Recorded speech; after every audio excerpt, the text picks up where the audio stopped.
orang yang memberikan zakat ini berarti dia telah membersihkan dari kejelekannya. Ya. Juga ada sabda Rasulullah Sallallahu Alaihi Wasallam,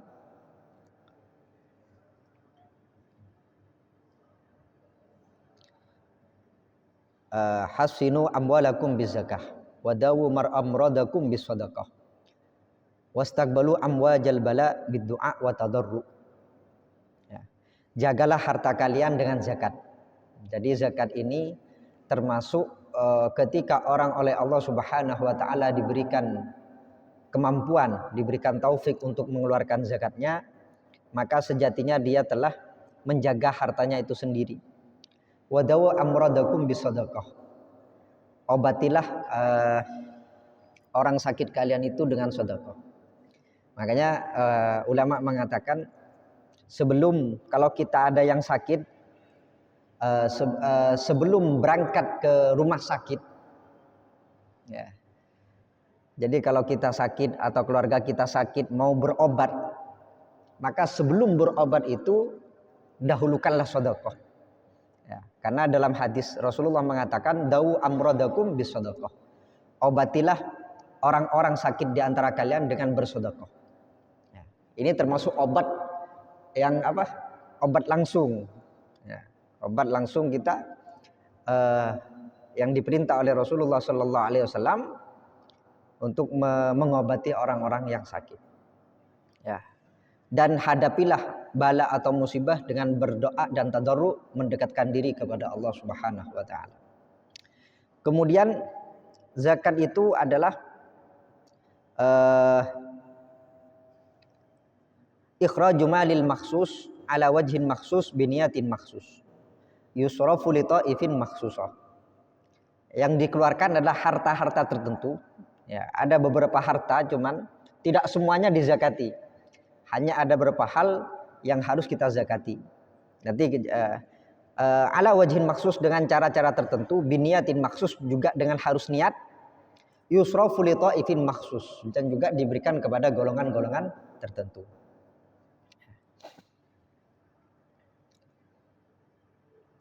Yang dimaksud harta tadi itu cuman ada 6 harta, ya, seperti na'am, hewan-hewan 3,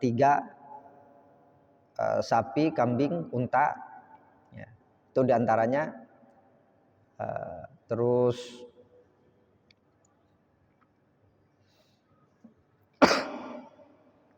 nakdain, emas dan perak, urudut tijarah, modal dagang, muasyarat, tanaman, ya, padi-padian, ar-rikas, harta temuan, wal ma'dan, harta tambang, ya, tambang emas atau perak. Itu cuman yang harus kita zakati, dan juga zakatul fitri atau zakatul badan yang harus dizakati.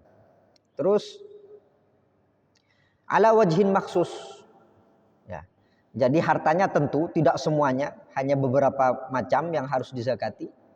Juga dengan cara tertentu. Maksudnya dengan cara-cara apa? Harus nyampe nisab batasan, ya, juga harus nyampe haul dalam jangka 1 tahun diantaranya. Biniyatin maksus, juga harus niat, ya. Jadi nggak bisa zakat ini sampean mengeluarkan sedekah, ya. Setelah ditanya, ayo keluarkan zakatnya. Saya sudah sering sedekah gitu. Saya sudah sering keluarkan harta saya. Kalau tidak diniati ngeluari zakat, ya nggak jadi zakat. Gitu. Jadi umpama juragan ini sapi umpama, banyak peliharaan sapinya. Ya. Dia mungkin setiap hari sering ngasih orang. Ya. Nyampe 1 tahun ditanya, ini mana zakat sapi kamu? Ya sudah nyampe nisab, sudah nyampe haul, sudah syarat-syaratnya terpenuhi, harus dizakati. Loh, wong saya setiap hari sudah ngasih uang kok. Ya, itu sudah zakat saya. Maka nggak bisa. Ya, ada ketentuannya tentu. Apa yang dikeluarkan? Kalau zakatnya sapi, apa yang dikeluarkan? Kambing, apa yang dikeluarkan? Ya. Dan juga harus niat. Seperti itu. Yusrafu li ta'ifin maksusah. juga diberikan kepada golongan-golongan tertentu. Ya, mungkin juga telah disinggung kemarin, mungkin siapa saja yang berhak menerima zakat sebagaimana dalam ayat Al-Qur'an. Itu 8 golongan tadi.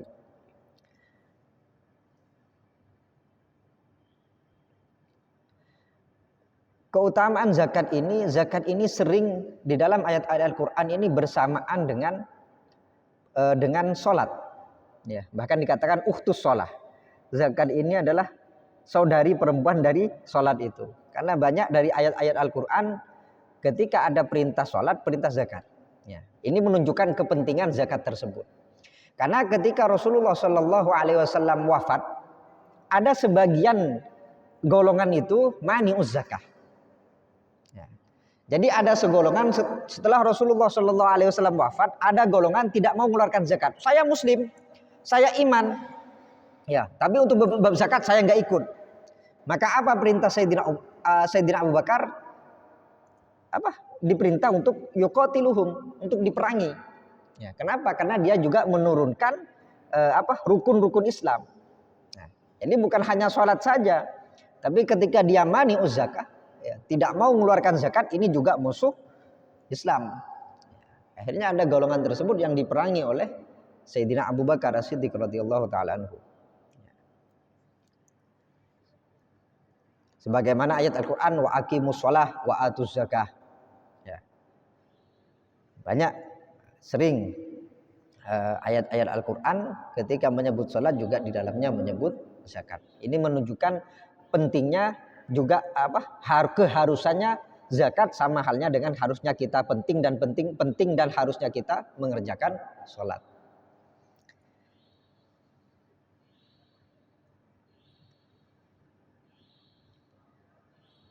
Kapan diwajibkannya zakat ini? Fi sanati tsaniyah minal hijrah fi syahri Sya'ban. Yaitu tahun kedua dari Hijriyah. Tahun kedua Hijriyah di bulan Sya'ban.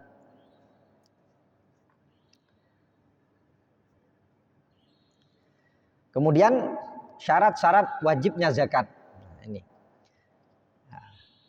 Enggak tahu ya apa yang nerangkan zakat fitrah kemarin juga menyinggung ini, mungkin kayaknya disinggung tetap ya, karena di zakat fitrah ya juga ada syaratnya ini. Pertama ada 5 syarat wajibnya orang mengeluarkan zakat, ada 5. Pertama al-Islam.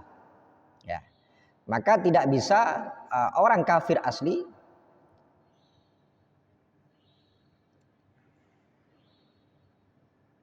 mengeluarkan zakat. Jadi karena zakat ini termasuk ibadah, maka tidak bisa orang kafir mengeluarkan zakat. Ya. Jadi ada orang kafir bukan muslim, kaya, ya, ikut-ikutan saya juga mau bayar zakat. Ya. Maka nggak bisa ini dikatakan zakat, karena laisa ahlan lil ibadah. Karena orang kafir ini bukan ahli ibadah, bukan ibadah, tidak bisa ibadah dengan ibadahnya kita karena bukan golongan kita. Ya. Kafir asli. Ya. Jadi umpama dia itu baru masuk Islam, ya, maka ini tidak bisa ditolak dengan zakat-zakat yang telah lewat. Ya. Umpama dia juragan sapi seperti tadi, non Muslim, dia sudah 5 tahun umpama, ya, 5 tahun. Mestinya setiap tahun dia mengeluarkan zakat, tapi karena non muslim maka tidak. Umpama dia masuk Islam, bagaimana 5 tahun dia kerja memelihara sapi, maka tidak wajib sudah.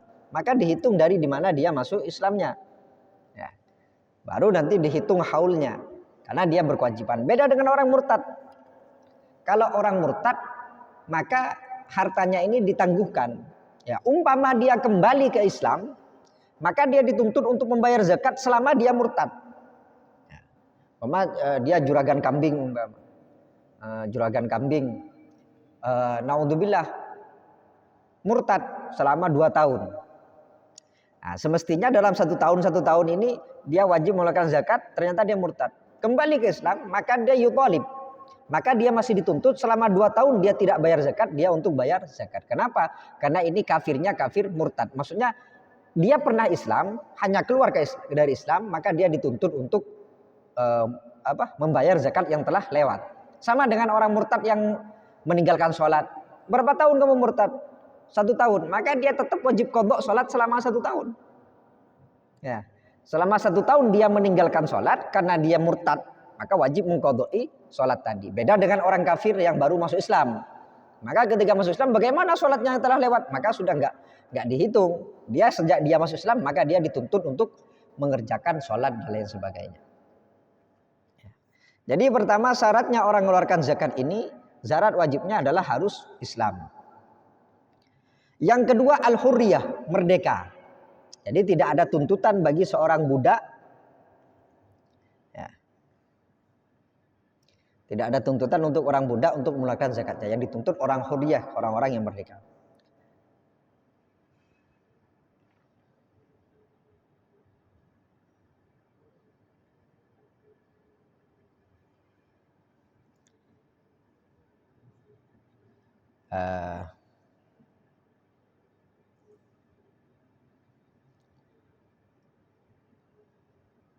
Kemudian ta'ayyunul milki. Yang ketiga syarat wajibnya kepemilikan harta tersebut menjadi tertentu. Ya. Memang harta ini miliknya. Ya. Maka contoh yang tidak wajib di sini mau kifa'ala jihati amin kal fuqara au alil bait. Ya. Maka tidak wajib zakat kepada sesuatu yang diwakafkan secara jihah amah. Ya. Diwakafkan kepada jihah amah. Maka ini tidak wajib dikeluarkan zakatnya. Yang keempat, tamamul milki. Kesempurnaan memiliki harta tadi. Maka di sini contohnya fala zakata fi malil mukatab li dha'fi mulkihi. Ya. Jadi di sini ada contoh mungkin budak mukatab. Budak mukatab ini adalah budak yang mau melepaskan dirinya. Jadi dia seorang budak terus minta kepada sayyidnya, saya akan berapa? Harga saya berapa? Saya ingin membeli harga saya ini. Oh, kamu merdeka kalau saya dapat uang 1 miliar umpama kata sayyidnya.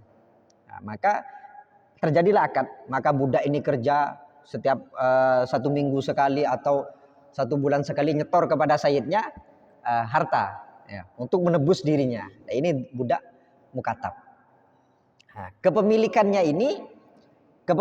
hartanya tidak sempurna. Ya. Ketika dia kerja, ini kepemilikan hartanya tidak sempurna. Karena bisa dikatakan ini punya sayyidnya, bisa dikatakan ini punya dirinya. Maka dia tidak wajib mengeluarkan zakat. Karena kepemilikannya tidak sempurna kepada hartanya tadi.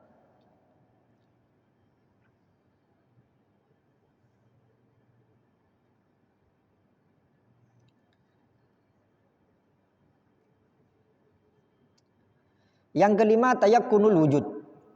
Hartanya memang nyata-nyata adanya. Yakin adanya harta tersebut. Bukan remang-remang. Jadi kalau masih remang-remang, maka tidak dikatakan wajib untuk mengeluarkan zakatnya tadi.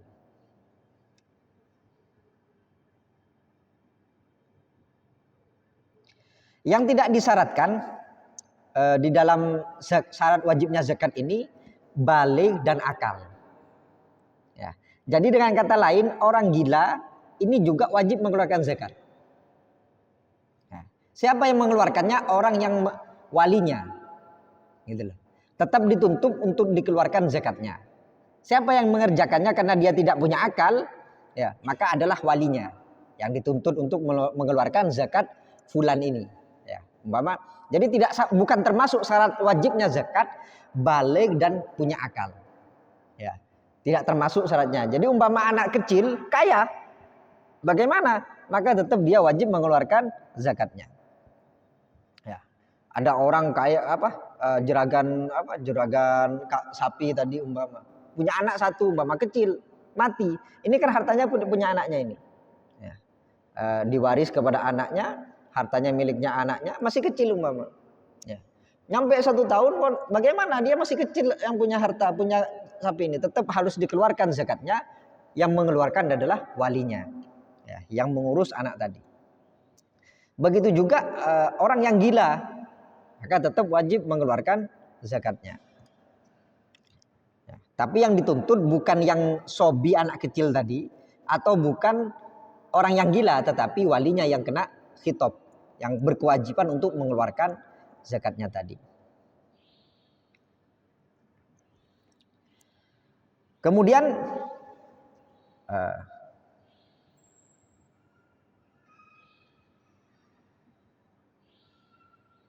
yang pertama, harta-harta yang wajib dizakati adalah an-na'am. An-na'am ini ada 3. Unta, sapi, kambing. Ya. Selain 3 ini maka tidak ada zakatnya. Ya. Selain 3 ini maka tidak ada zakatnya. Loh, ini juragan ayam, gimana juragan ayam ini? Maka dilihat juragan ini zakatnya ini dipelihara ya, maksudnya sapinya, untanya, kambingnya ini dipelihara, wajib zakat. Lah, ayam dipelihara tidak wajib zakat. Ya. Beda halnya nanti umpama ayam ini sampai memelihara ayam tapi untuk didagangkan, maka itu nanti larinya kepada zakatut tijarah. Ya, zakat dagang. Dagangnya nanti yang dihitung, bukan ayamnya. Ya. Jadi hewan apa saja selain 3 ini maka tidak diwajibkan dikeluarkan zakatnya. Tapi kalau 3 ini dipelihara, nggak diperdagangkan umpama, hanya dipelihara, saya nggak dagang kok, cuman lebur ngobu umpama. Ya, sampai sapinya kena 1 nisab 40, kambingnya sampai kena 1 nisab 40 sampai 1 tahun. Ya. Maka ini wajib dikeluarkan zakatnya. Terus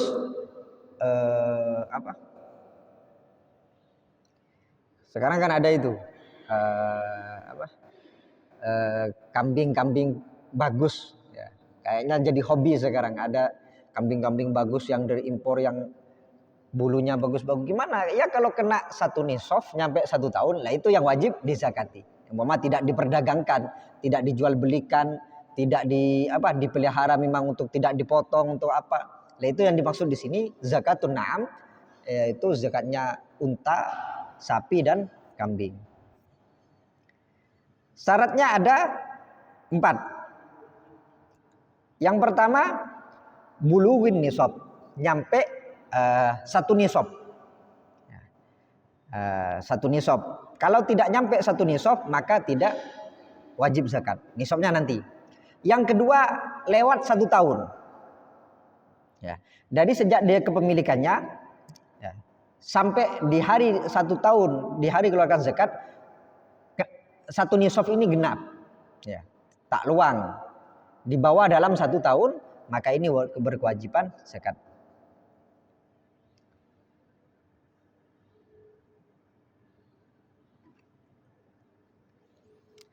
Yang ketiga, dikembala di tempat yang mubah, diperbolehkan.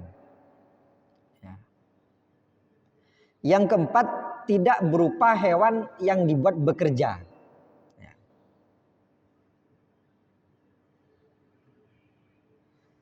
Nah, maka tidak ada zakatnya hewannya ini di dalam hewan yang dibuat kerja, baik ditunggangi atau dibuat membawa barang atau dibuat untuk bercocok tanam. Jadi umpama dia itu sebenarnya dia kerjanya ini tanam padi umpama. Yo. Lahannya ribuan hektar. Nah, mungkin nggak ada mesin, tapi perlu esaka, kelaban, sapi umpama. Jadi dia pelihara sapi tapi untuk kerja ini. Nah, maka peliharanya sapi ini maka tidak wajib, sapinya walaupun sampai 40 atau 30 ini nggak wajib dizakati. Kenapa? Karena sapinya ini untuk kerja. Ya. Nah, jadi kalau hewannya tadi bukan untuk bekerja, ya hewannya bukan untuk dikerjakan, maka ini tidak harus bukan yang bekerja. Kalau bekerja maka tidak wajib zakat. Nisabnya unta ini 5. Ini nisab pertama ini. Ya. Jadi unta ketika kita punya 1, 2, 3, 4 belum nyampe 1 nisab belum wajib zakat. Ketika nyampe 5 maka ini wajib zakat. Ya. Terus kelipatannya setelah setiap 5 ini zakatnya 1 kambing. Ya.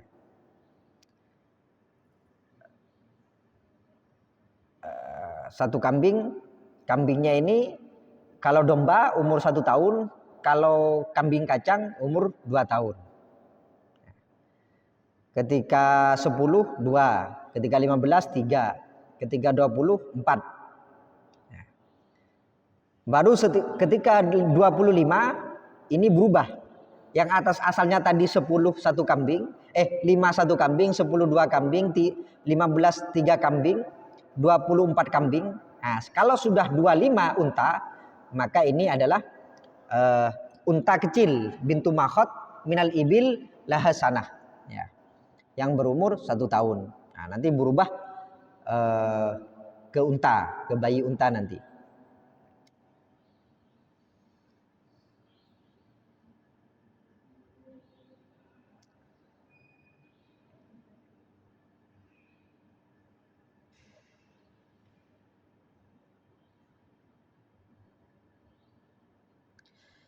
Nisabnya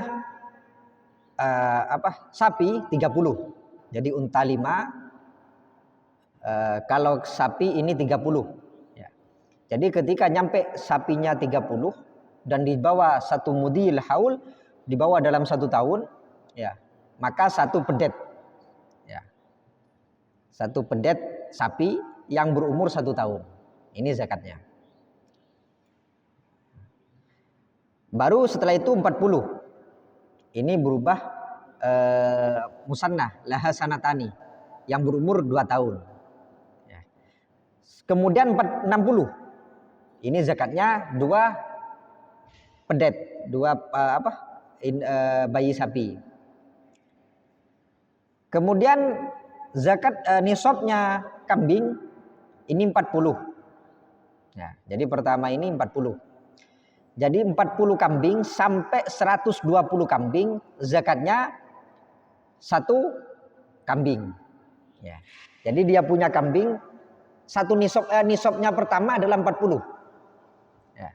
40 baru nyampe 40 sampai 120 ini sama zakatnya yaitu 1 kambing. Ya. 121 sampai 200 ini 2 kambing. Ya.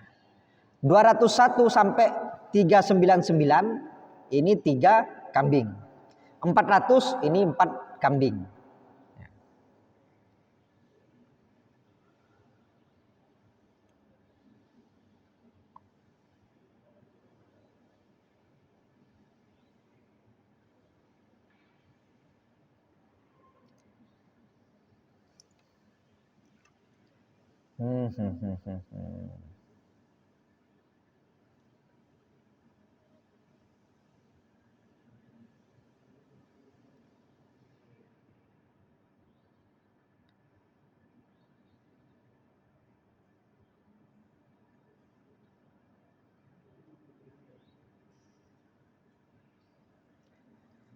Mungkin itu dulu ya. Kita buka tanya saja mungkin. Kok Caya? Ya. Oke.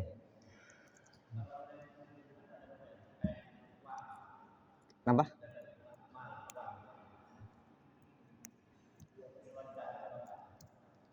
Zakat uang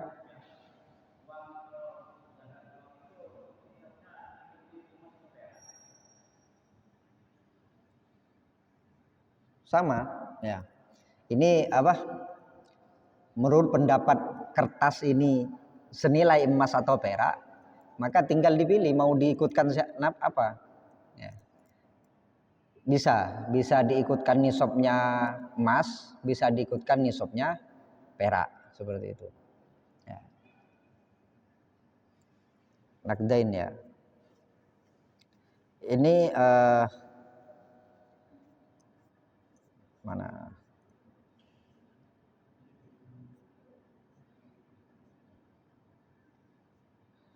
Bentar.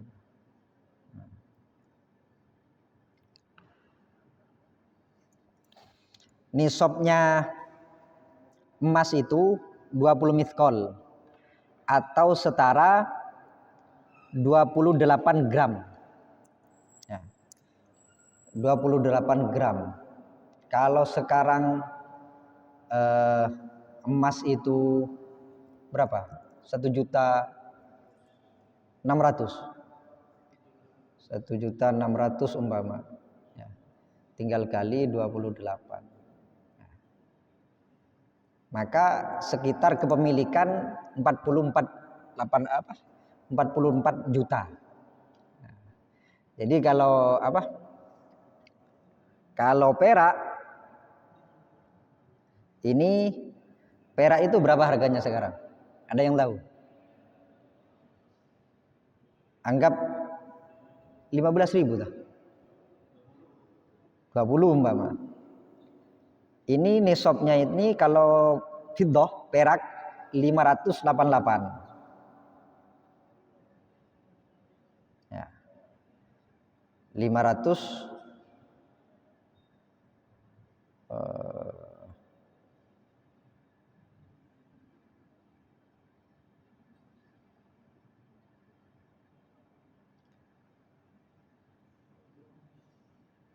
ini cuma 11 juta, sangat jauh. Ya.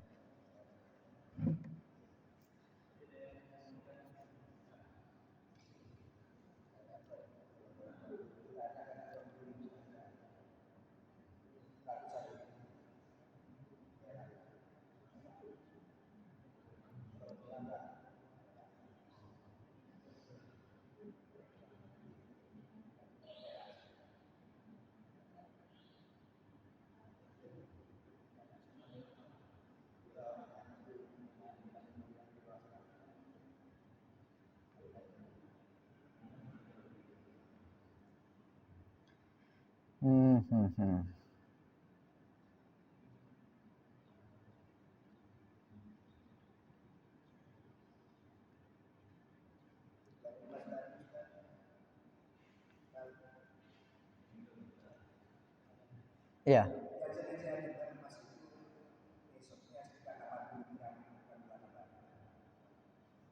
80.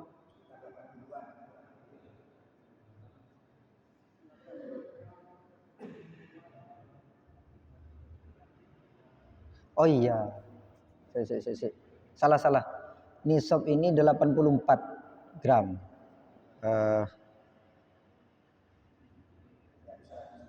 Iya, ini berarti hampir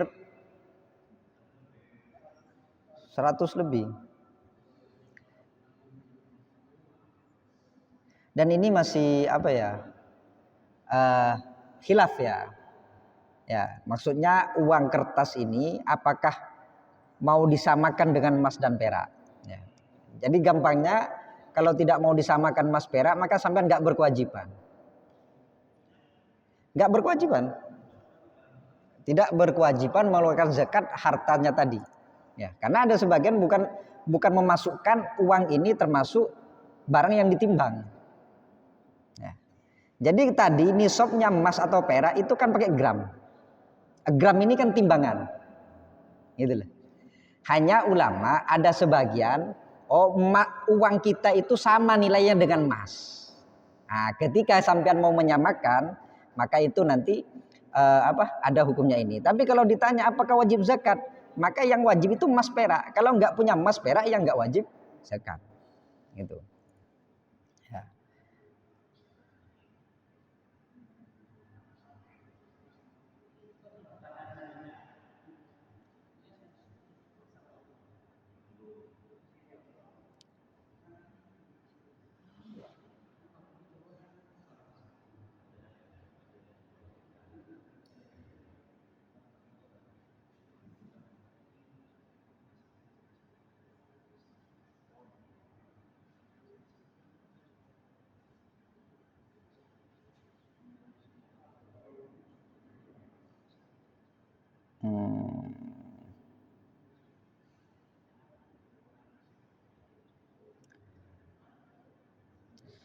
Jumhurul fuqaha ya. Tapi mayoritas ulama memang tadi fi wujubi zakat fil awraqil maliyah. wajibnya zakat di uang kertas itu, gitu loh. Ya, jadi kan gini. Jadi hukum asalnya yang kena zakat itu emas dan perak, gitu loh. Hanya kenyataannya sekarang, kalau dulu transaksi dengan emas dan perak kan gitu. Nah, karena sekarang kenyataannya kita transaksinya dengan uang kertas, maka ulama mengatakan maka uang kertas ini halat mahalat dhahab wal fiddah fit ta'amul. Maka setara dengan emas atau perak di dalam buat transaksi. Nah, oleh karena itu maka sebagian ulama juga mewajibkan, gitu lah. Ya, diwajibkan untuk dikeluarkan zakatnya seperti itu. Ya. Ya, kalau ya lebih aman kalau ke emas tadi 84 nisabnya, ya, berarti kan 134 jutaan. Ya, jadi kalau uang kita sudah nyampe 134 jutaan, maka di sini wajib dikeluarkan zakatnya seperti itu.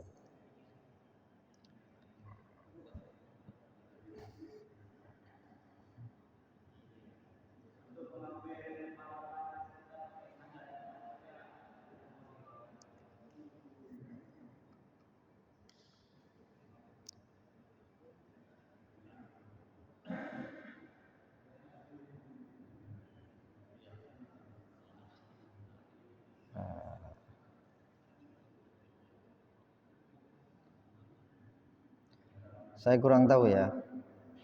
Bentar.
Saya kurang tahu yang pakai yang mana, pakai yang emas atau perak.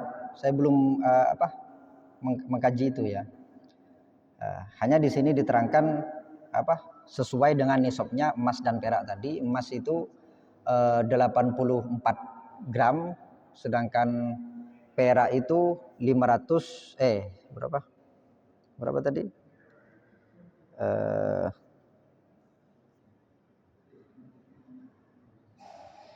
588. Hanya di sini diterangkan ambil yang paling rendah. Ya, ambil yang paling rendah. Apakah kalau kita ngambil yang lebih tinggi boleh? Ini belum ketemu ya. Nah, jadi gini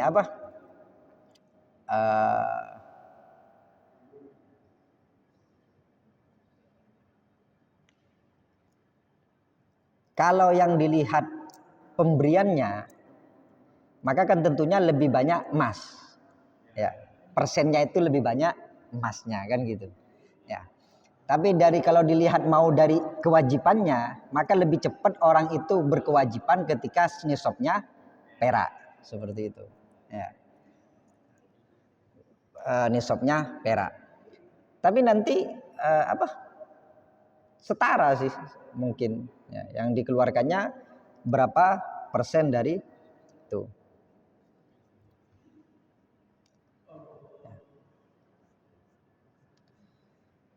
Di sini cuma dijelaskan yang paling rendah kurusnya berarti perak. Ya.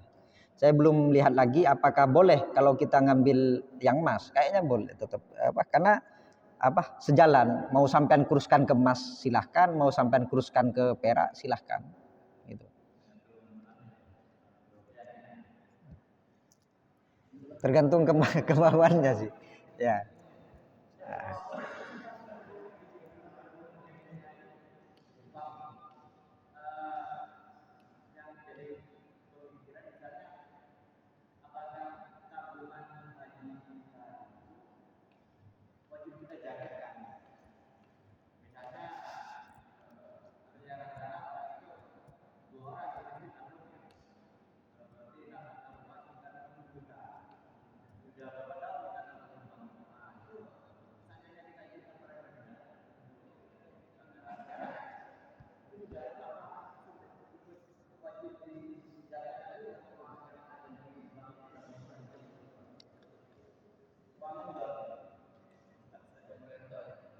Iya, ini juga perlu pembahasan. Pertanyaannya gini, tabungan haji eh, itu tabungannya masih ada di milik kita atau kita setor? Lah iya, maksudnya ketika disetor ini kan berarti sudah pembayaran. Nah, bukan berarti ada di simpanan kita. Buktinya kita tidak bisa mengambilnya. Nah itu, ya. Buktinya kita hanya namanya kita punya kertas, ini tabungan haji kita. Tapi itu sudah disetorkan, sudah dibuat untuk membayar perjalanan haji kita. Jadi sudah bukan tabungan kita, hanya namanya tabungan haji. Jadi bukan tersimpan di dalam kita gitu loh. Karena kita sudah akadnya dibayarkan untuk nah itu juga perlu pembahasan. Apakah itu boleh diambil ataukah itu memang berada di dalam jatah kita atau dibuat pembayaran? Nah itu sistemnya di bank itu kita kurang tahu. Gitu.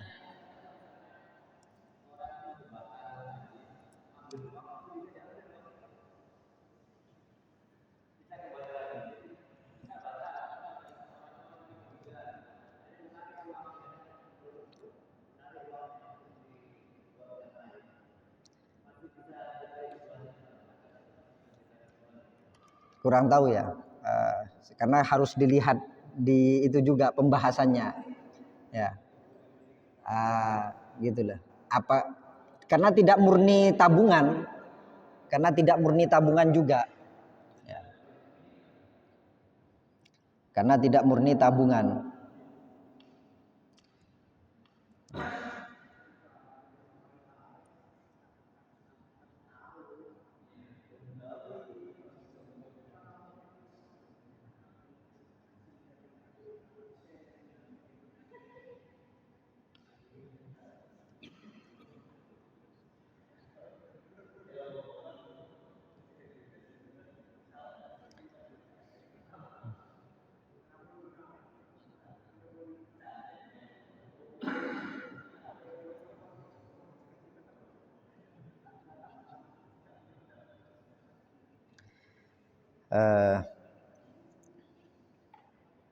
Az-zakatul wajib 'alal hurri al-muslim al-balil al-akil idza malika nisaban milkan taman wa hala 'alaihil haul.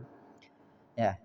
Dari hasil bahsul masail, harta dana haji ini enggak wajib. Ya. Karena dianggap tidak memiliki harta secara sempurna. Ya. Seperti tadi. Jadi kepemilikan dia kepada harta ini tidak sempurna. Ya, kenapa? Karena dalam satu sisi dia sudah disetorkan, dialokasikan dananya untuk pendaftaran antri dana hajinya, antri kloternya. Ya. Jadi diputuskan dia ini tidak memiliki harta ini dengan sempurna. Nah, gitu. Maka tidak wajib dizakati.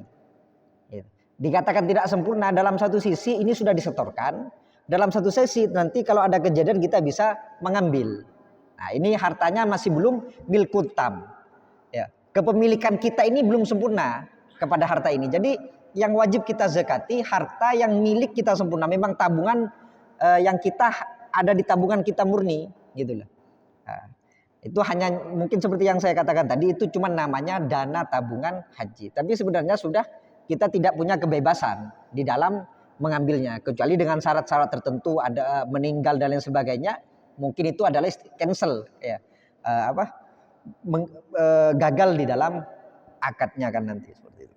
Jadi untuk selama dia menabung, maka tidak wajib karena dia tidak memiliki harta itu secara sempurna seperti itu.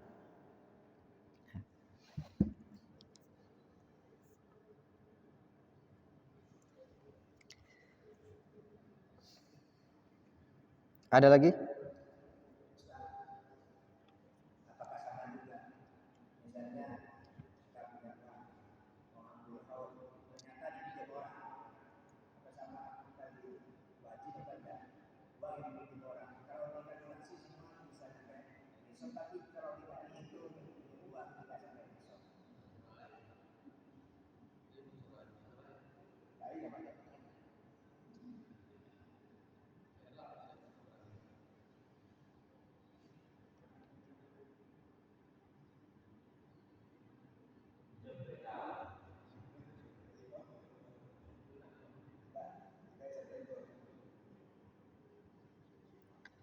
Hmm.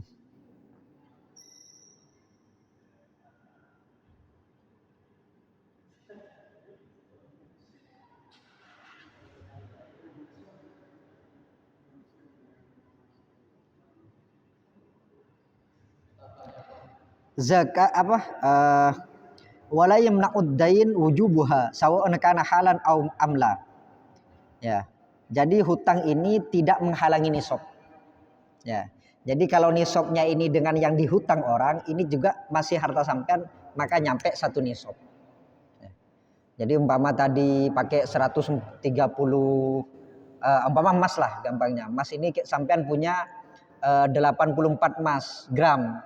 Hanya 4 gramnya dipinjam orang, gimana? Tetap wajib zakat. Ya. Karena adain hutang ini tidak menghalangi nisab. Jadi nisabnya tetap dihitung, kepemilikannya tetap kepemilikan sampean seperti itu. Tidak menghalangi. Jadi intinya kalau dihutang tetap wajib dibayar zakatnya. Karena nisabnya kalau sudah nyampe ya nisabnya. Tuh.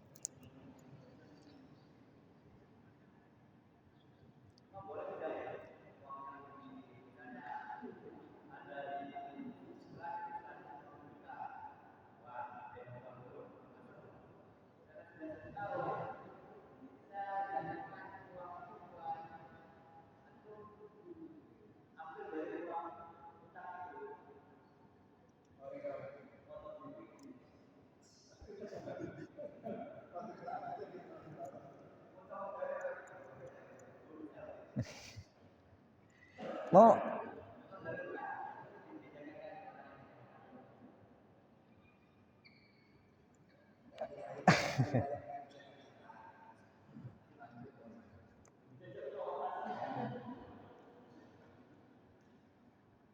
nggak tahu ya.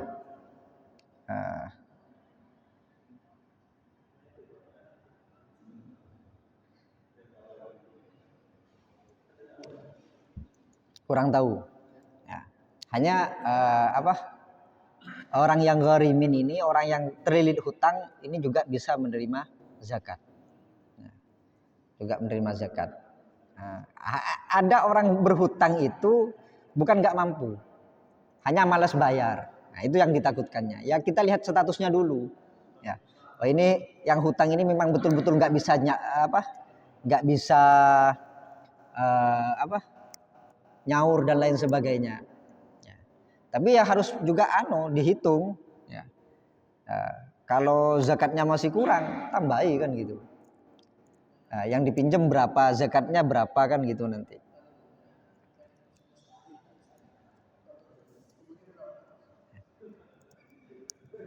Jadi dilihat dulu gharimnya ini apa, tidak bayar hutangnya kenapa, gitu loh. Nah, kadang orang ini kan dikatakan matlul ghani dulmun. Orang yang menunda-nunda hutang, membayar hutang, matlul ghani. Ghani ini sudah mampu, bisa membayar hutang tapi dia tidak mau bayar, ini dolim hukumnya. Ya. Dosa dan dolim. Ya. Nah, maka dilihat dulu ini apa layak bayar zakat, diberi zakat atau tidak, kita harus tahu dulu kondisinya. Itu.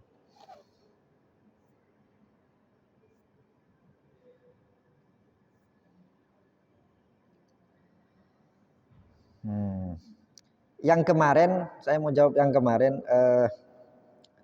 perempuan mayit perempuan itu boleh ya. Hanya yang dilarang ini ketika memandikan. Jadi ketika memandikan jenazah perempuan ini harus pertama orang perempuan, yang kedua suaminya ya atau mahramnya. saudaranya atau mahramnya dari perempuan tadi. Selain ini kalau tidak ada maka harus ditayamumi. Ya.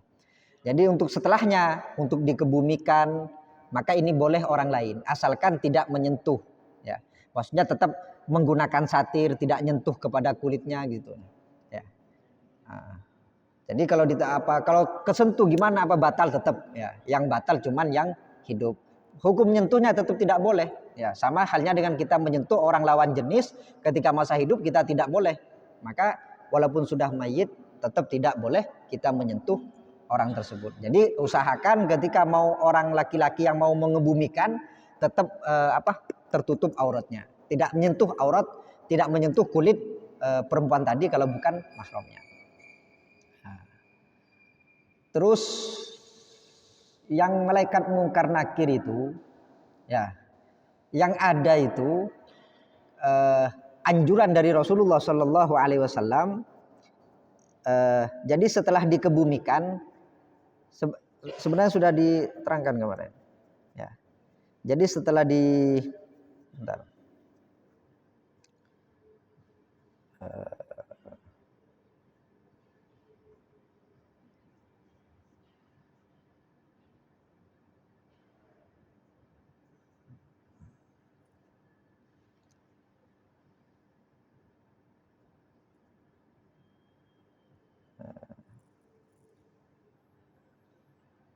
Nah, jadi sunnahnya setelah dikebumikan ayam kusah jama'atun ba'da dafni. Sekiranya jemaah ini diam sejenak setelah dikebumikan, yas'aluna lahut tasbit, meminta agar mayit ini tabat, tetap di dalam keyakinannya, wa yastaghfiruna lahu, dan memintakan ampun kepada mayit tadi. Ini yang sunnah. Yang ada seperti itu. Ya.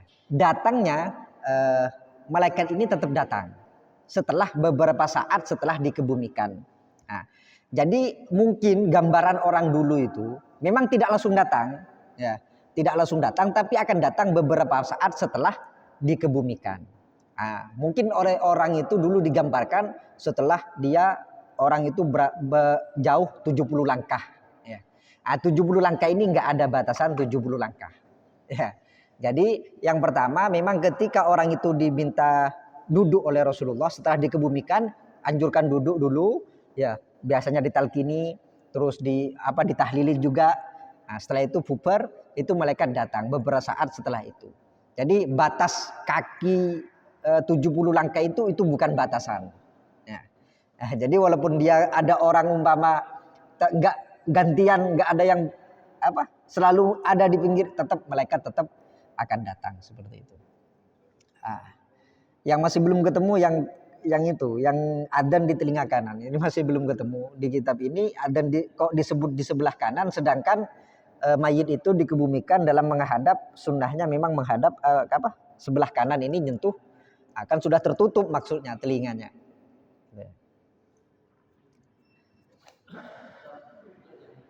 Okay.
Wasiat itu gini, wasiat itu umpama si ayah dia punya mobil, ya, punya mobil 3 umpama, anaknya 3, terus bilang ini nanti kalau saya mati ini punya satunya, ini punya satunya, ini punya satunya. Nah, tapi ini nggak diberikan. Nah, maksudnya tidak diberikan bukan hibah, masih di dalam. Jadi si anak si A dia tidak punya kemilikan kepada mobil ini. Hanya ada wasiat. Ya, ada wasiat. Maka ini adalah tirkah. Wasiat ini boleh dilaksanakan dengan persetujuan ahli waris. Jadi harus ikut kepada ketentuan warathah. Ya. Jadi umpama satunya mobilnya Alphard, yang satu mobilnya cuman Cherry umpama. Ya. Lah ini kok nggak sama, ini maka harus mengikuti persetujuan ahli waris. Ya. Beda halnya kalau diberikan. Ya. Lah ini makanya ketika diberikan, ini yang Alphard ini punya ini. Ya. Ini yang Cherry punya ini. Ini bukan wasiat tapi diberikan. Ya. Maka ketika ini berarti lepas kepemilikan si ayah. Ya, berarti ini sudah haknya anak karena diberikan sudah. Paham ya? Apa? Lah ya makanya bedanya ketika si ayah bilang seperti itu, ini pindah enggak kepemilikannya. Nah, kalau hanya diwasiatkan nanti kalau saya mati tanah ini milik ini, tanah ini milik ini. Itu kan diwasiatkan. Nah, tapi sekarang dia tetap punya si ayah. Ditinggal mati. Berarti hartanya ini tirkah. Ketika tirkah maka harus sesuai dengan irthu, dengan pembagian waris. Seperti itu. Beda halnya kalau diberikan. Jadi diberikan, dipindah. Ini tanah yang sebelah sana, ini saya berikan kepada anak kesayangan saya berikan ini, dihibahkan, diberikan semasa hidupnya. Ya. Paham ya?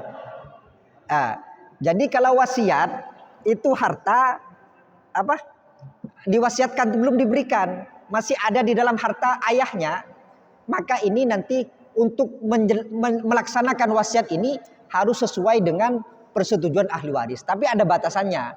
Ya, lupa saya itu. Jadi kalau hartanya itu 1/10 apa ya? Lupa. Ada batasannya. Kalau yang diwasiati itu enggak sedikit, maka langsung jadi. Gitu loh. Kalau wasiatnya ini berapa gitu lupa saya batasannya. 1/3 ya. Kalau lebih dari 1/3 maka harus menunggu keridhaan ahli waris yang semuanya. Maka enggak jadi. Harus diiris, harus diwaris sesuai dengan ketentuan. Gitu. Jadi kalau ada satu ahli waris enggak ridho, maka ini harus diiris, diwaris, harus dengan ketentuan yang ada. Hartanya ini berapa persen, anak laki-lakinya berapa persen, anak perempuannya berapa persen. Seperti itu. Makanya tidak cukup ya ketika si ayah mengatakan itu punya rumah yang sana punya si A. Itu bahkan tidak cukup kalau tidak dikobet. Kalau tidak diterima. Terus anaknya enggak bilang, "Oh iya ayah, saya terima pemberiannya." Berarti ini sudah pindah. Ya. Jadi umpama tidak diucap, si anak tidak menerima, tidak kobet, tidak menerima pemberian tadi, maka ini masih belum dikatakan masih berada di pemilikan ayahnya. Jadi memang harus dijelaskan kalau memang pemberian maka ya pemberian gitu loh. Beda ya. Jadi wasiat itu hartanya masih milik mayit gitu loh. Masih milik mayit, hanya nanti ini segini, ini segini, ini segini. Kalau keluar dari 1/3 dan ahli warisnya tidak ada yang enggak setuju, maka ya harus dipukul diwaris seperti itu. Jadi wasiat ini bukan hibah. Nah, ini harus dibedakan. Ya. Jadi kalau pemberian berarti sudah keluar dari tirkah. Ya. Jadi kalau pemberian ini sudah keluar dari tirkah. Berarti ini sudah punya anak si A, sudah dipindah surat-suratnya. Ini ya saya terima ayah, ini sudah milik, sudah pemberian. Ya. Jadi kalau wasiat itu kan cuma diwasiatkan. Ya. Nanti kalau saya mati, kan gitu. Jadi kalau belum mati ini masih milik saya. Kalau saya mati ini harta si A ini, maka dilihat dulu. Ya. Kalau lebih dari sepertiga, seperti tadi kalau nggak salah ya, lebih dari sepertiga maka harus ridol warathah, harus keriduan ahli waris, harus ridho. Oh ya, saya nggak apa-apa, ikut mama semua ahli warisnya dikumpulkan, ikut wasiatnya ayah. Oh sudah selesai. Ya. Nah, tapi kalau tidak ada yang nggak terima tadi, yang satu dapat Alphard, yang satu dapat Cherry umpama, nah, maka ya karena ini wasiat, maka wasiat ini juga harus kalau lebih dari sepertiga harus mempunyai ridhonya ahli warisah semuanya, seperti itu. Ya. Jadi kalau memang mau diberikan, maka berikan, jangan diwasiatkan. Nah, itu agak beda ya, paham ya? Jadi kalau diberikan, ini berarti keluar sudah dari haknya si ayah. Paham gitu? Kalau cuma diwasiatkan, berarti ini masih milik si ayah. Ditinggal mati. Oh berarti ini harta tirkah, harta peninggalan gitu loh, peninggalan mayit. Nah, kalau diberikan beda, ya. Ini sudah diberikan.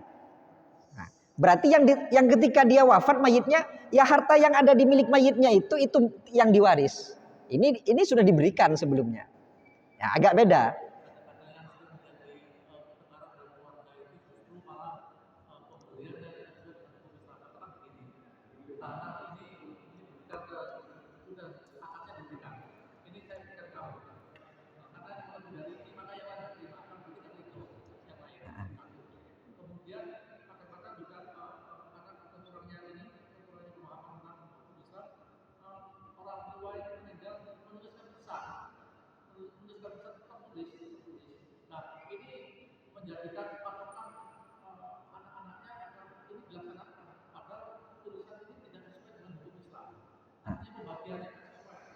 Iya, makanya tadi itu di dalam hibah itu harus ada qobd. Qobd ini penerimaan, gitu lah. Jadi umpama si ayah, si anak, ini tanah ini saya berikan kepada kamu, maka ya saya terima. Berarti sudah berpindah kepemilikannya. Nah, ini pemberian. Kalau hanya tulisan tadi, ya tulisan tadi ternyata nggak sesuai, ya ini nanti wasiatnya ini diberikan tak sesuai. Kalau nggak ada yang terima, karena ini belum termasuk pemberian, karena nggak diterima, gitu loh. Belum pemberian, maka ini ikut warathah, ikut diwaris nanti hartanya ini. Nah, kalau nggak sesuai, maka ya harus dipinta ridhonya. Ternyata nggak ada yang ridho, maka harus diwaris saja. Ikut pemberian, ikut skema warisan seperti itu. Ya, jadi wasiat itu bisa dikerjakan. Tentunya sepertiga ya, kalau nggak salah sepertiga. Kalau di bawah sepertiga dari semua kepemilikan hartanya, maka itu langsung jadi. Ya, umpama cuma wasiatnya 100.000 untuk dia, hartanya banyak, itu langsung jadi. Nah, gitu loh. Kalau di atas sepertiga berarti agak banyak ini. Kemungkinan nggak ada ridho dari ahli waris, maka harus diwaris, gitu loh. Ya. Ya ini perbedaannya. Kalau diberikan itu harus ada qobd. Ya, ada kejadian dulu itu. Iya, transaksi antara ayah dengan anak.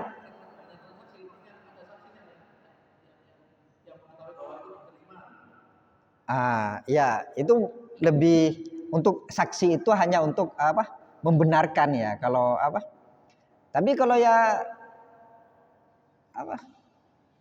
enggak gimana ya, ya kalau sudah ngaku sebenarnya ya ini nggak tahu saya ya.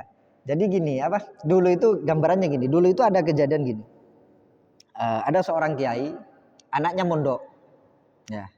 Sama kiai ini anaknya ini didaftarkan haji ya.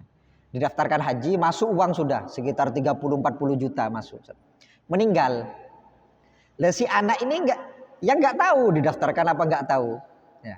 Akhirnya saudara-saudaranya semuanya mengatakan sudah ini bukan haknya anak ini, padahal atas nama ini sudah didaftarkan anaknya. Lah harta yang sudah masuk tabungan tadi ya sudah masuk. Lah ini apakah milik yang didaftarkan haji? Enggak.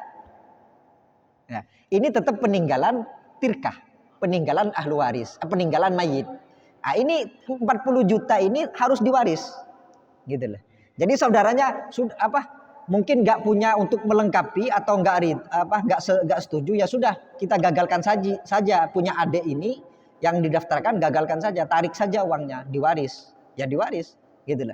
Itu kan gambarannya ayah sudah memberikan kan, hanya si anak dia nggak tahu, tidak dikobet, ya. Jadi tidak ada penerimaan dari si anak.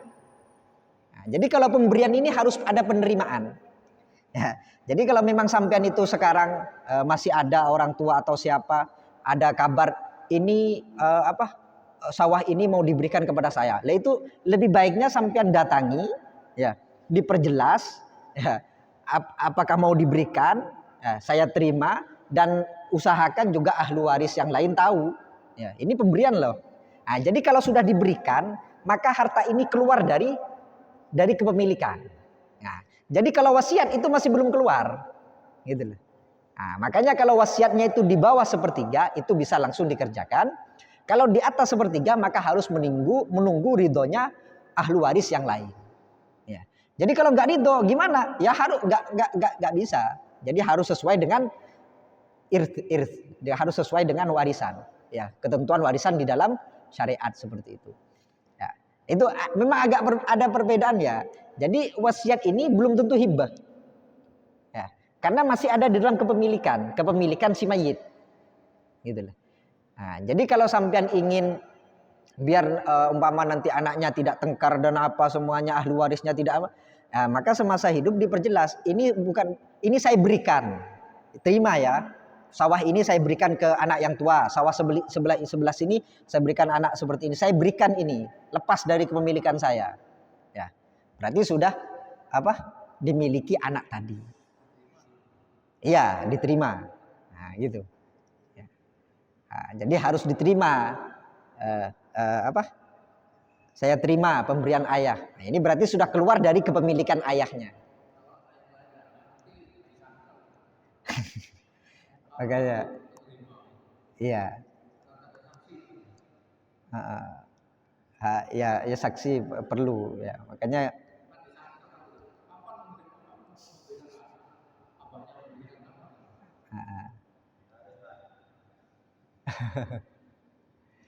Itu memang ada perbedaan antara pemberian hibah diberikan dengan wasiat. Jadi kalau wasiat ini memang perlu persetujuan ahli waris. Ya. Jadi ahli waris itu harus setuju seperti itu. Ya, harus setuju dengan isi wasiat tadi. Kalau nggak setuju ya maka harus disesuai dengan ketentuan-ketentuan tadi. Ya, ketentuan-ketentuan ilmu warathah, ilmu pembagian warisan. Seperti itu.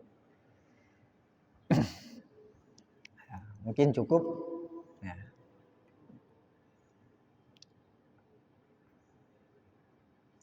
Al-Fatihah. Ar-Rahmanir-Rahim. Maliki yaumiddin. Iyyaka na'budu wa iyyaka nasta'in. Ihdinas siratal mustaqim. Siratal ladzina